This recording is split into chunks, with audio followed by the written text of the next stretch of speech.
Hello and welcome to Zie Vlog. My name is Zie Osadebe. On today's episode, I will be reviewing the Real Housewives of Abuja episode 4. Yes, the Real Housewives of Abuja is getting more and more interesting, and we're beginning to see the vibe, we're beginning to see the buzzbuzz. Though when they want to give it a little bit, they withdraw it again. When they want to give it, they withdraw. But it's all good, it's all fine. Maybe that's how Abuja women live. Now let's dive straight into it. But before then, I want to appreciate by saying thank you to all my subscribers, both the old and new subscribers. I also want to thank my viewers, you that is viewing me without subscribing. What are you waiting for? Hit that subscribe button, join the family, let us learn and have fun together.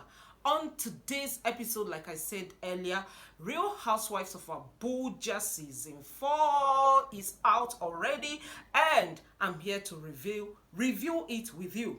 Yes, it's continued with the staycation. In fact, everything that happened in this episode, the beginning and the end, is all about the staycation.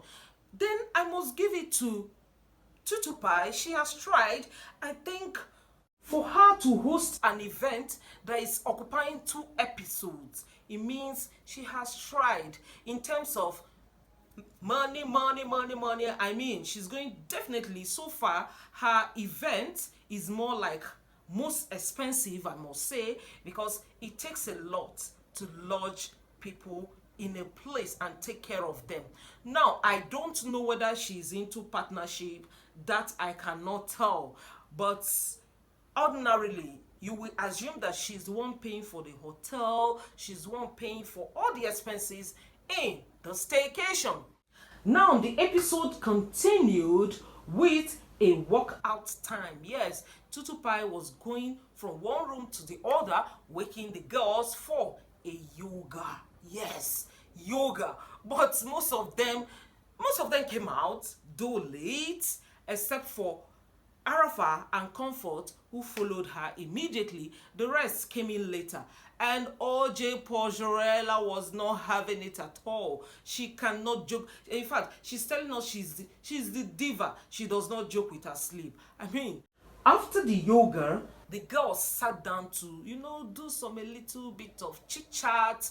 They were talking about what happened with Jaruma. In fact, these girls, they are hypocrites. So I don't know whether they are hypocrites or they are afraid to take the buzzbuzz that comes with Jaruma, because it's like they were now patting Princess Jekoko on the back for, standing up to Jaruma. But then everybody kept quiet, like, Princess is the troublemaker. I don't know why people are always like that. It's what you want.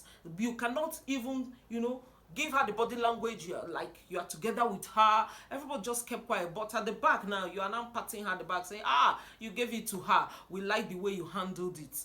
It's hypocritical to me.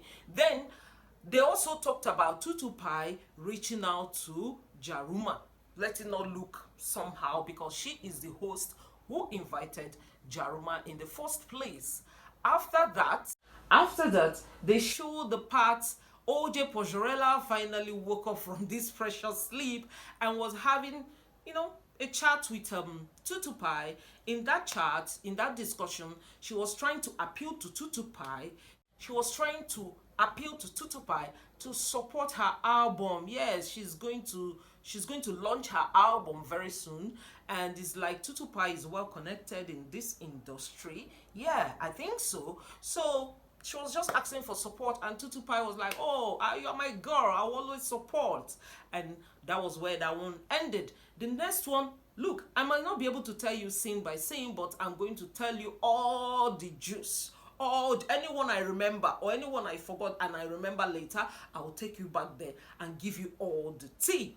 Now, Tutupai organized a brunch. Yes, like a brunch. The girls are supposed to, dress well, look good. I think that was what was indicated in the invite of the brunch. Let them look their best, wear fascinators and all of that. But when they came for the brunch in the confessionals, they were all shading each other as if this is not what they were asked to do.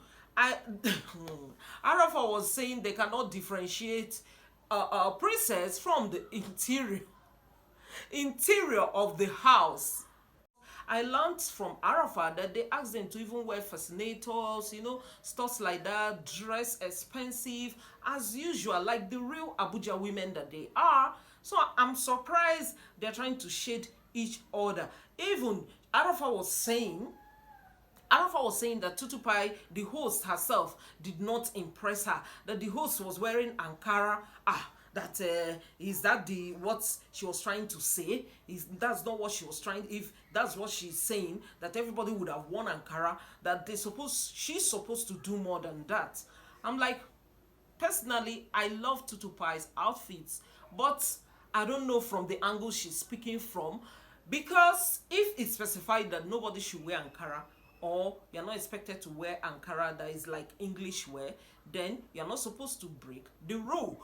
But that apart, in that brunch, Comfort really impressed me with her dressing. She was just looking like in fact, she was looking like the it girl.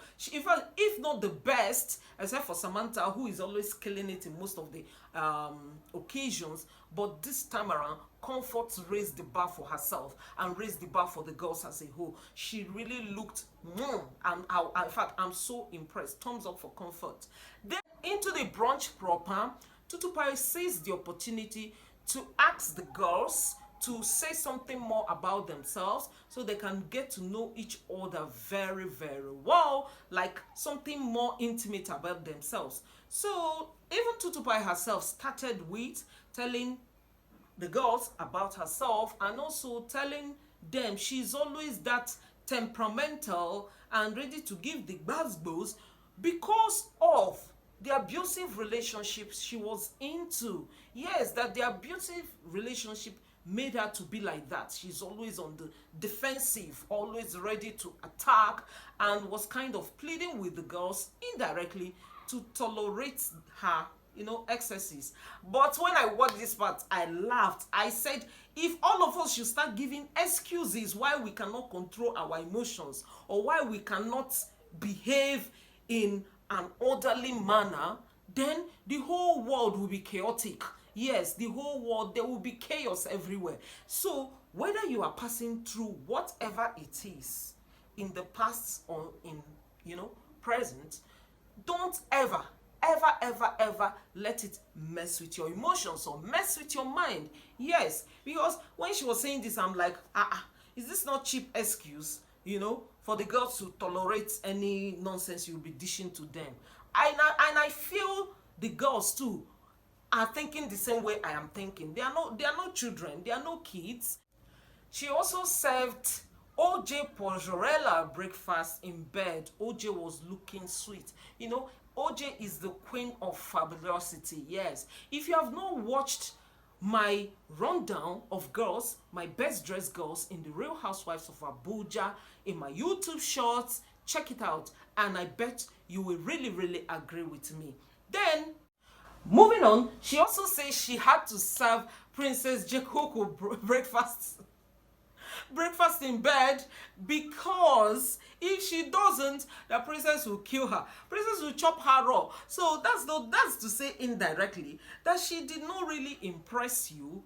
Rather, you just want peace. Yes. Okay.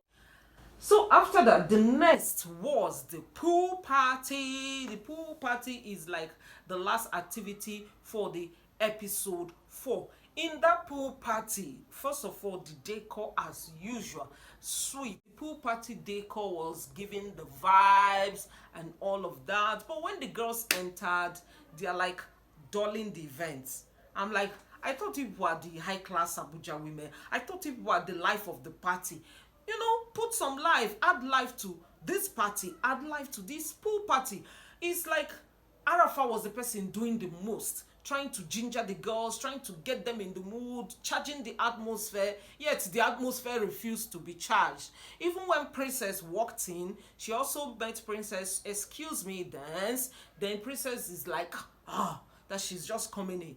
If you are the life of the party, anytime they call you, you bring life into the party. That's what it's supposed to be. Then, Later, they were trying to, warm up to the party and all of that. But Tutu Pie, instead of waiting for them, to warm up for the party and all of that, invited her own personal friends. Of course, what do you expect her to do? You cannot dull her party. She has spent time and money organizing this event, so the show must go on. Yeah, some of them were saying, they're like 21, 22, and you're talking about ladies that are above 30, 30 something. No, it won't gel. Personally, I'm going to look at that party like somehow. No, it won't gel for me. Even Arafa was so bitter because she saw her godson in that party. Her godson is one of Tutu Pai's friend. She's like, how is she going to be partying, pool party? And what she was wearing was kind of see-through. I could see the hips, the cleavages. Is that what you want her godson to see of her godmother? No. It's a no for me. I can understand why the party was so odd for the women. Then Tutu Pai was like having fun, hugging, kissing, doing things that made her a little bit childish to me, to my own understanding. She was like, reminding me of the 20s, when you are in your 20s, like 21, like you're 22. You know what you do at those ages, not what you do at the age 35. No, that's not, it wasn't it for me. And of course, Samantha didn't let it slide. Samantha was like, Tutu Pai is very much on the streets. She's claiming that she's no more on the street, but she's still there. Yeah, and I agree with her. She's still there because of the attitude we saw on that pool party. She is still very much there. Comfort and Arafa was on the other side discussing. Comfort was saying, I even saw my godson. How am I supposed to party in this kind of, situation? So Comfort was like, relax, these days, age is nothing but number. The world is moving fast, so she needs to catch up. But Comfort's attitude is showing that she's not catching up.